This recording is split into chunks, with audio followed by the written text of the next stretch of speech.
we were able to move to 1-0 in the district and set up a showdown at Salem the next week.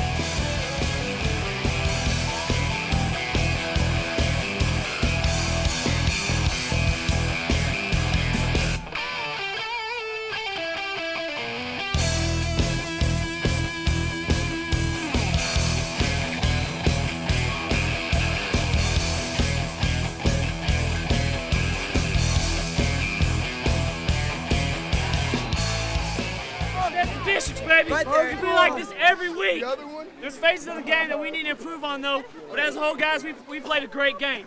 Keep it up. We got a big game next week. We got a big game next week. Nice shot, fellas. On three, we got Bulldogs. Right here, baby. Family right here. 1, 2, 3.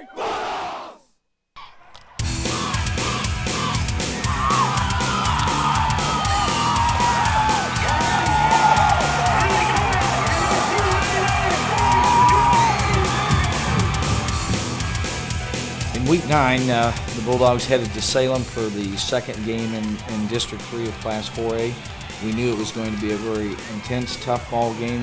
Salem was ranked number 2 in the state. We knew we'd have a huge crowd, both from Salem and Rolla. It was going to be a very physical ball game, and we had a good week of practice. I thought we were well prepared. It simply ended up being that they had too many horses and too much ammo, and we weren't able to come away with the victory. But early in the ball game, I think the key was we missed several 3rd down and 1, 4th down and 1 situations. We'd failed to convert in those key down distance situations, and as a result, we're not able to get any momentum or any points on the board. But we did finally get on the board in the early stages of the second quarter when Brett Bell connected with Kyle Whitmire on a play action pass for a 45-yard touchdown. Other than that, Sean found the running very difficult, and defensively we played well, but we played inconsistently. There were several occasions where we were in the right spot at the right time. We simply did not tackle. So lack of execution on key down situations, inconsistencies in blocking, and then defensively poor tackling on several occasions spelled trouble as the Bulldogs went down to defeat 49-14.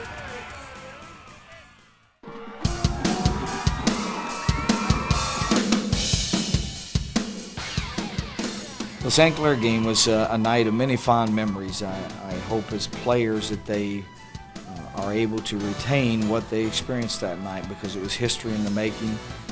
Not only was it a great night to finish up on the home field with a victory and a 5-5 record, but also records were being broken right and left.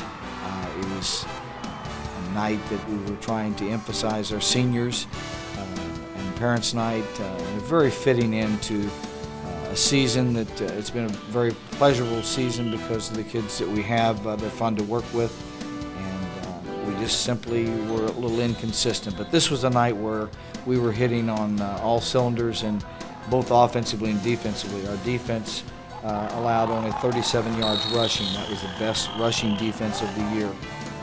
We forced them into many 3rd and long situations, and just played outstanding defense, and the whole unit sparkled, and we had 4 or 5 quarterback sacks on the night, and really put a lot of intense pressure on their offense.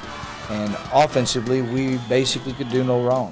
Sean broke loose on many long runs and ended up with 404 yards, which is a state record, breaking the record set by Brock Olivo, which unfortunately for St. Clair was also against St. Clair, so they still have that stigma. But it was a great effort on his part to showcase his athletic talent, but he was also assisted by many teammates who really were looking forward to this night and the opportunity to assist Sean in being able to obtain his records, plus to send our seniors out on a winning note and end up the season with a 500 record.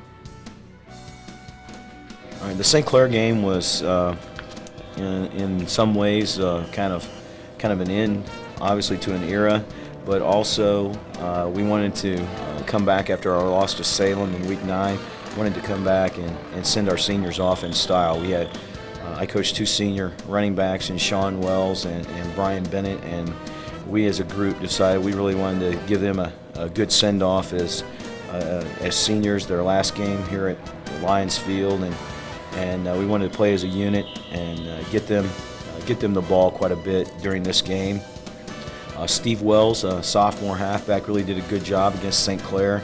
Had a couple of nice long runs. Sean went out late in the second quarter with some rib problems, and Steve stepped in at tailback and had a long run. He had 6 carries for 41 yards, which is a very good average.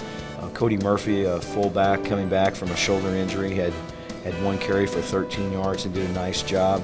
And also Brian Bennett, a senior running back, started at fullback and then also got some carries at halfback during this game. From a coach point of view, the 99 season was a great year, and the decade in itself was a great decade. We ended up winning more games than any other decade in school history with 64. We established this season alone 9 records, 1 by Kyle Whitmire and 9 by Sean Wells, who obviously reestablished every category in the running back records that you could find.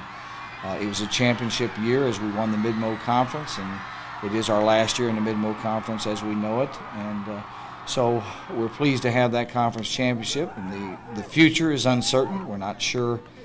We know we have a good nucleus of players coming back, but we're not sure what the new millennium is going to bring, whether we'll be 4A or 5A in classification, who will be in our district, as well as what conference we're going to be in. So how these questions are answered in the near future still is unknown, but one fact remains that we'll be ready to play, and the Bulldogs will be working hard to make the next decade the best ever and hopefully return to the playoffs in year 2000.